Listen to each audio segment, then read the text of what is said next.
What's up, Fish Fam? I'm Dan from Michigan Aquatics, and today we're talking about stocking ideas for a 3-gallon tank.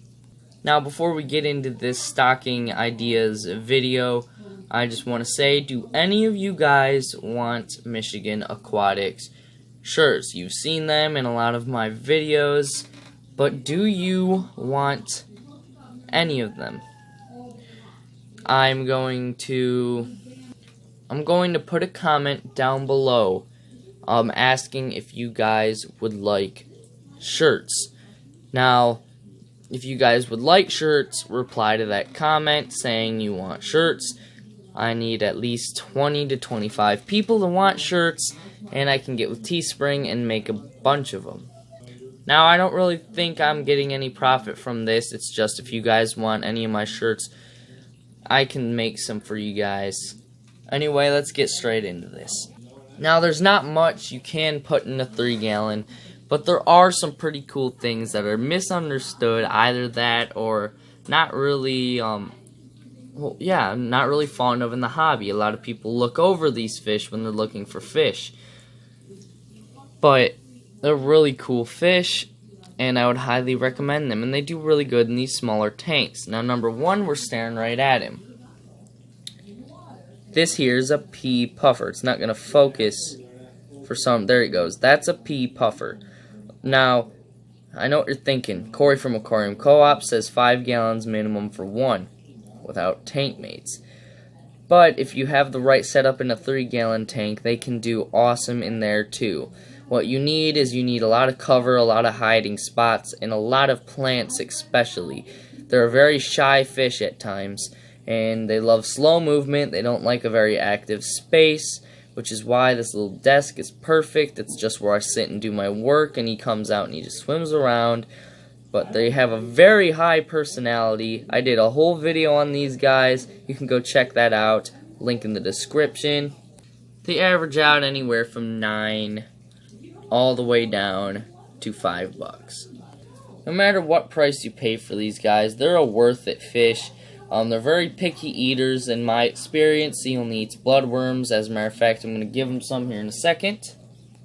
Now, he's not going to eat all these bloodworms. He might eat one or two, but the Goby's going to eat a bunch of them. I know that.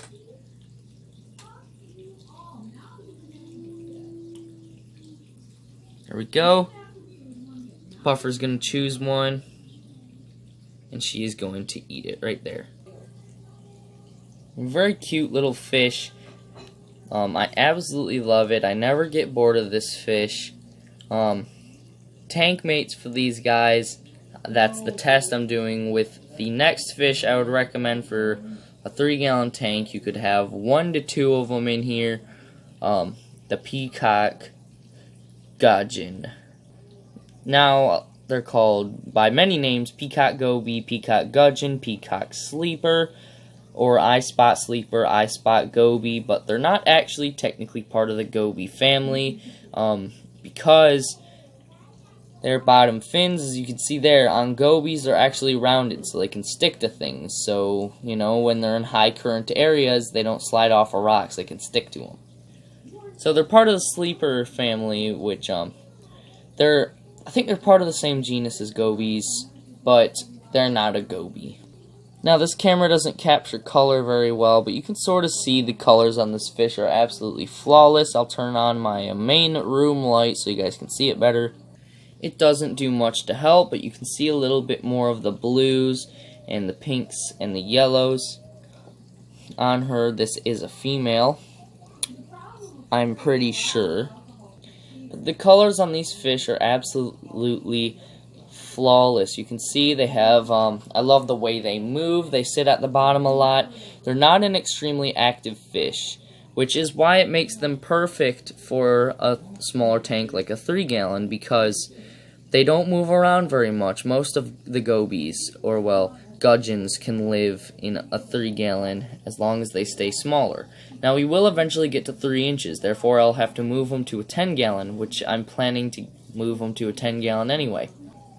But they stay closer to the bottom. They swim in between the plants that you have in there. They prefer frozen foods. which is why they go perfect with pea puffers. You can see his tail's nipped up there. That's because of the pea puffer. See, my pea puffer's actually going after snails. They're a very interesting little fish to watch, and I haven't gotten bored of them yet.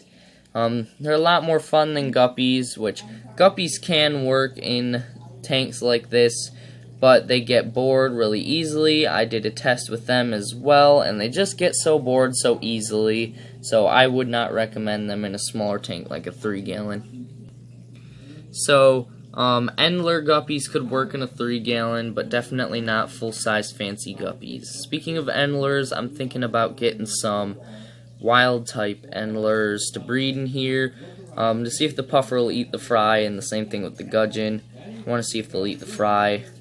And plus, it's a wild-type guppy. Why wouldn't you want that? But Endlers can go in this tank for sure. Peacock Gobies, Bumblebee Gobies, Panda Gobies, all the Gobies, some of the gudgeons, but the Peacock gudgeon is honestly one of the best. They're one of the most beautiful and one of the more calm ones.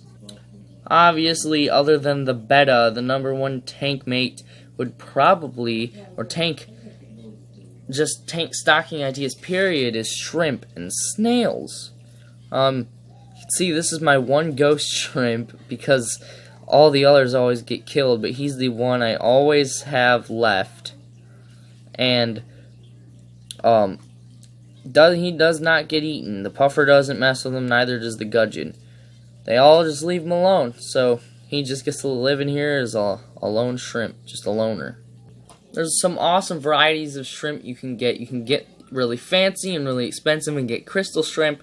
You can stay on the more cheaper side and get cherry shrimp, but if you want to go really cheap, you can buy a whole bunch of these ghost shrimps. You can buy like 10 or 20 of them and only end up spending like $5. Actually, like 30 of them for $5 would be more accurate.